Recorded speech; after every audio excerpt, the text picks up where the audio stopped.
Hello, Angie Gerber here, and welcome to my podcast, Awareness. Once you know, you can't unknow. A place you can come to start thinking and shifting your thoughts to finally create the results you truly, truly desire. It'll shift your mindset and give you strategies to get out there and get it done. Let's get started. On today's episode, I'm going to talk about how much the words we use really matter.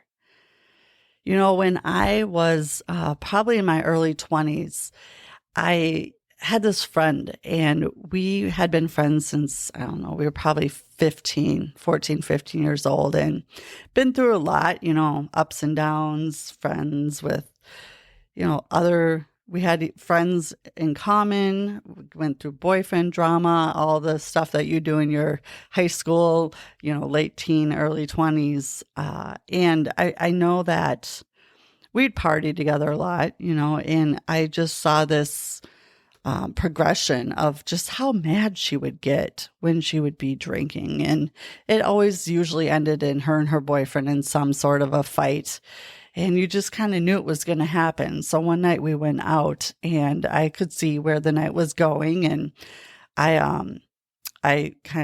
stopped my partying part of it because I knew that I would be driving. And indeed, that's where it came to at the night's end. And of course, her and her boyfriend got in an argument or a fight of some sort or whatnot. And she just would get really angry, really mad. Not the best drunk to be around, that's for sure, towards the end. And I was driving her car and she was just so upset, belligerent, just pissed off at the world, and all of a sudden turned on me. And I'm driving us down the highway and she reaches over and is trying to shut the car off and take the keys out of the ignition, which back then, that was probably late 90s. Yeah, it was late 90s. It's a really scary thing because I don't know if she could have actually pulled the keys out or not, how the car, how it worked back then. But all I know is that I was scared for my life. And I somehow, while driving down the highway, got her to stop. And then she got so mad, she punched the windshield from the inside passenger seat and just shattered it.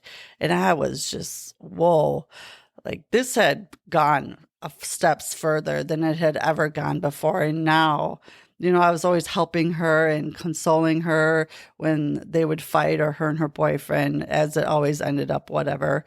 And this time it got personal and it got, to me. And all of a sudden she's turning on me what did I do? And putting my life at risk. So I drove her right to her parents' house. I got her dad. I was like, I'm done. When she wakes up in the morning, I don't know if she'll remember this or not, but tell her I'm done. Do not call me. And, I remember I was actually up at college at UMD in Duluth. And I remember laying on the couch or just being home, and my roommate, and she would just keep answering the phone and she'd just be like, you're still not here? I'm like, nope. And for many, many days, weeks, I would not take her calls. It's like, nope. And knew exactly what to say. Just, nope, she's not here. And I remember saying that, almost depressed, like mourning the loss of a relationship, because I knew I could not be part of that toxic relationship anymore, especially when it had got to the point it had got to. So I just cut it off. And she also wrote me a letter apologizing. But the interesting part about it was, in this apology letter, it became so clear in that moment when I read that letter for the first time, how you actually apologize to a person, and more importantly, how you don't. Because she wrote this letter and her apology was so sincere and so, nice and heartfelt, and I could feel it. And then almost after every point of apology, she would say, but. All of it, the whole letter was filled with but. da da da da da, I'm so sorry, but, and if a da da da, but, and oh, so sweet and nice and heartfelt, but. And it was in that moment that I realized what really taking 100% responsibility for your actions. And when you apologize to someone, if you say but, that completely negates anything you just said. I mean, feel it, think about it. And if it's something that you do, I encourage you to become aware of it. The one thing about thinking into results and all this material that I coach to, and the beautiful thing is once you become aware, you can't become unaware. So start listening to yourself, start listening to the people around you, and just really understand that if you're using the word but, especially when you're apologizing or trying to, take responsibility, you're negating everything you just said and taking it away. It's really powerful when you understand that. And it's from that point forward, I've tried really, really hard with intentionality to not say but. And I have another friend that does it all the time. I mean, man, she just cannot be wrong. Everything is like, but, and always justifying, well, it could have been, or at least it's not, or da da da, and it's just like, come on, just take responsibility. We're all human. We're never going to be perfect. And these people that strive to be perfect are just never be wrong and never take 100% ownership. I just encourage you, try taking 100% ownership. You will have the power. You feel you actually give yourself power back, even though it's viewed as powerless and that you're giving it away. When you take 100% responsibility, I promise you there's power in it. So a word to use instead of but, and, say and. It will change everything. Another thing, when you're apologizing or talking to someone or trying to get your point across, instead of saying you did this, you made me feel this way, you came at me this way, you did this, you, start replacing you with I.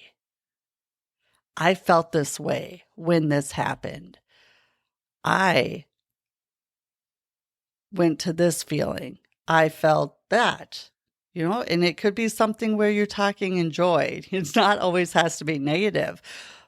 Say I as much as you can instead of you. Come from your point of view. If you take you out, especially if you're having hard conversations, the other person will be much more receptive when you're making it from your point of view and using I instead of you. So those are just two things that I've been thinking about and have come across this last week. And the other thing would be goal setting. I'm talking to so many entrepreneurs, business owners, realtors, just a lot of different people over these past couple months on goal setting. And they're like, well, I'm going to try to, or I want this, or I want to do that. There is no try. There's no such thing as try. If you're trying to do something, you're just giving yourself an easy out, because try is just like, maybe it'll work. Maybe it won't. I'm going to try it. Like you go and you try skiing. Like my daughter today, we went skiing for her first time. She's 10. She killed it. She loved it. Yeah, she tried. She didn't know what she was going to do or how it was going to go. And even with that, she could have gone at it a little bit different. So instead of saying try or want, especially with goal setting, those words cannot be in your goal setting. Use the word intend. I intend to, or I look forward to. Taking the try out or the want out and going at it with actual intentionality. When you're making these goals, I want you to make definite, irrevocable decisions that it's going to happen. And in order for you to make those commitments and feel that feeling and connect to it emotionally, you've got to want it. You got to want it bad. So when you're goal setting or when you're looking back, we're already halfway through February, over halfway through February. So we're a month and a half into the new year. Where are you at on your goals?